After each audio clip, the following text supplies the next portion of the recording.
Hey, everybody, it's Eddie from Tokyo. This is your cryptocurrency update from Japan. And as always, I'm going to talk about XRP and I'm going to talk about things that really only matter, whether you are holding, maybe you are considering of adding, maybe you're considering to exit this project.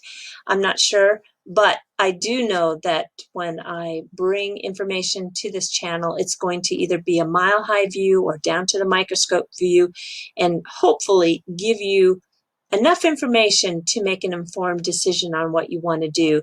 In this video, I'm going to look at what Ripple, the company, and the digital asset XRP, the space that they're maneuvering in, because it's changing. There's a lot of things changing. And so first, we're going to look at what Swift is saying, because the rhetoric has changed. The old narrative was Ripple was going to replace Swift. Do you remember? Well, that tone has changed slightly because Swift seems to be starting to change its thinking, or at least yet again we have some confirmation that Swift is making statements and that it's leaning towards the integration of other solutions. So have a listen here to Henry Roxas. He is with R3, and he is speaking to that point.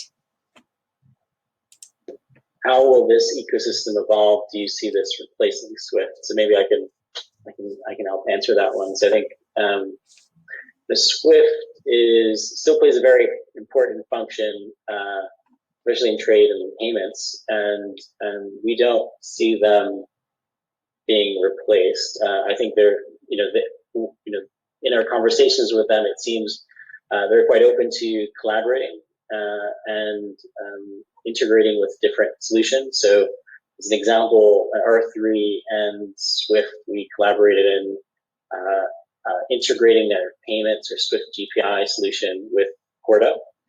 And so it's likely that many of these existing solutions or networks would enable interoperability. And so we don't imagine that they would replace. It'd be more of a partner, if anything, given their role and importance in trade. So there you hear from R3, they see him more as a partner. Now it's really to be seen still if they are going to integrate other solutions out there. But just a few days ago, on the 1st of June, Ripple again criticized Swift for the postponement of the ISO 20022. And this is an initiative that is trying to standardize the global communication. It's trying to design something that simplifies this process and improves on this communication process for all the banks. But Swift delayed again, and it's making it very challenging and even more urgent for everyone. Marcus Treacher makes a very good point. He is, of course, one of the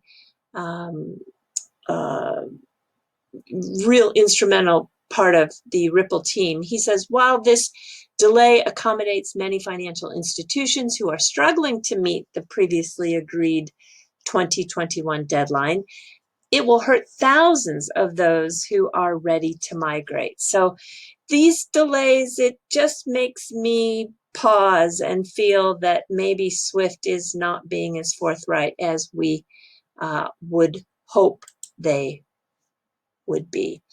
And so does it really matter if Ripple has a stable of banks? Well, I think you want to go with who is moving the money. And it's very different today as compared to 2 years ago. The explosion of money transmitters and neobanks has made this space look very different than what it was just a short while ago. So take this article that I discovered from XRP Crypto Wolf. The digital banks are playing a pivotal role, reaching the underserved markets, and countries globally are cognizant of this adoption and providing licenses and governance to those that can grow and be nimble and be fast in this space. And the licensing regime for digital banks, it's really allowing Ripple to grow, and it's allowing ODL to get on the rise, because without the traditional banks with these brand names dragging their feet. We have other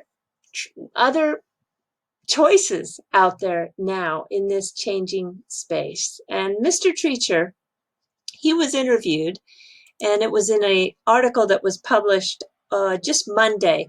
And he's citing that there's going to be new on-demand liquidity corridors that are planned to open up soon in Asia, Pacific region, and also Europe, the Middle East, and Africa. That is quite a wide range globally. And so when we take a look at the current situation of remittances, this is another area that is really changing. We're going to probably see a big hit, like 100 billion, come out of this chunk of remittances compared to what we saw just this last 2019. Have a listen to Ralph Chimi. He's the Assistant Director for the Institute of Capacity Development at the IMF. So how much do remittances contribute to economies?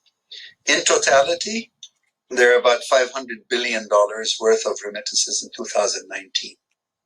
And for many, many countries, remittances are between 5% of GDP up to 45% of GDP, and that's only through the official channels.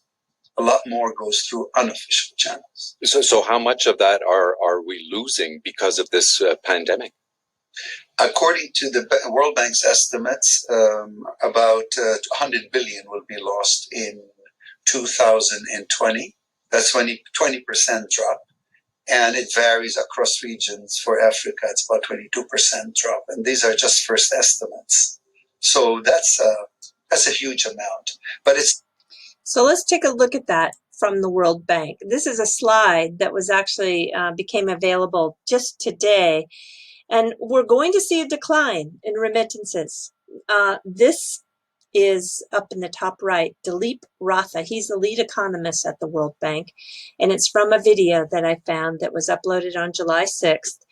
And so how will this affect Ripple and XRP? Well, I can tell you for sure that everybody's going to tighten their belt. And these tight budgets, especially the migrant workers, it's going to lead them to demand more cost savings, which will essentially be a boon for the Ripple technology. That's for sure.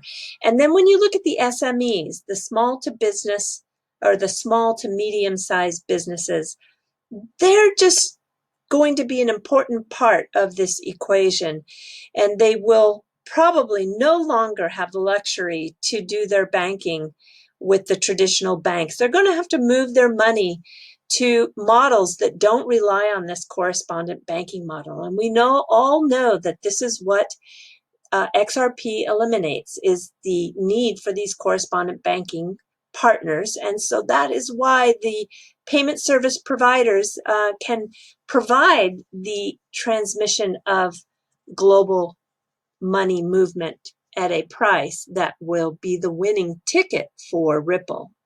Now, Remissa, I want to show you a Ripple partner here who is a Brazilian platform for international transfers, and they're changing their sector of focus. And they're doing it with this new round of funding of 18 million that they just received. They want to create opportunities for the SMEs, and they're going to do it by expanding into the international market. The SMEs, as you know, are the same focus that Ripple announced on June 8th is in their target for future growth. And they have this particular partner of Ripple, they've doubled their size every semester and are now doing instant international money transfers to the UK and to Europe. And in May, they expanded into Argentina and Chile. And then I'm going to show you another Ripple partner that is also doing the same. This is Becks Bank, and they're a Ripple net partner in Brazil again, and they are pioneers in the cross-border e-commerce sector, and they are real experts when it comes to foreign exchange. They provide payment APIs. They are a bank of international payments and remittances, complete with solutions for those online businesses. And you'll see that it was in December they announced this new focus. And they announced that they wanted to help SMEs. And in doing so, it was a little blurry as to what they were going to do. But on July 2nd, they announced a new partnership. This is B2 Brazil and Becks Bank. And they entered into this so that it can benefit 150,000 SMEs in Brazil and abroad. The forecast is bold, with a platform to connect buyers and sellers globally and processing all the payments. So whether you're selling nuts or shoes or furniture, those are three very popular items coming out of Brazil. This is what the site looks like. And it's a leading B2B marketplace for trade in the Americas, doing that connection for the buyers and sellers all over the world. Now, one interesting products they have is scrap metal. Wow, who would have thought that was one of the products that is selling around the world? The point is, with the focus on SMEs, it's very, very important to provide all the means of support with these current economic conditions to foster their business and to continue to encourage global trade. It's a sector of the market that, for remittances, will easily adopt these digital services and providers that have an opportunity for more and more on-demand corridors to go live with XRP. I think that this shift, this change, this pivot, this new flexible strategy that Ripple has chosen, you can see in looking from a mile high level of the space that they are maneuvering in, that I think it's a very good focus right now. All right, everybody, we're jumping to the fluff. So when you go to a shrine in Japan, you'll find that there's a basin of water, and that water is often with bamboo ladles that are used to wash your hands before you go and give your respect to the actual front of the shrine. It's kind of a purification, if you will, but with the current situation, they've had to close these off. And instead of draining the water, the basins have now become a place for floral displays, these floating flowers. So it is, they've been cordoned off, but transformed into something, I think, even more beautiful. And this seems to be a big trend in Japan right now. And I think it's a great adoption of making something, it's like a beautification within the time where everything is so negative. And I want to just share with you some of these beautiful pictures. Look at this. This is at one of the oldest shrines down in Kyushu. This is Dazaifu, and it was established in the late 7th century. And now it's just a small little quiet city, but it was once the center of the administration for all the imperial court. And I'm going to show you another picture here. Look at that. How fabulous that looks. The ruins of those government offices, by the way, are still there, can be seen. You can visit them. There's 1,000 foundations that illustrate how advanced the society was and how organized it was. But now, when you go to this part of Kyushu, it's quite quiet because the Central Powers has changed in many different locations in Japan, from Kyoto to Kamakura. It's now, of course, in Tokyo, but this has been an ever-changing who has the seat of power, and this was once the old seat of power. And what I wanted to tell you is that that shrine is famous for its it's plum blossoms, and they have 1,000 plum trees that are around the grounds. Now, in today, modern Japan, the cherry blossom is kind of the symbol of spring, but 1,000 years ago, it was the plum blossom. And here's an example of a bonsai plum blossom tree that is fabulous. Every January, actually they go on sale like at the end of December. You can go to the local flower shops and buy these bonsai, not this one that is this old, but younger ones that are still pretty good size, like close to a third of this size, for just like $20 US.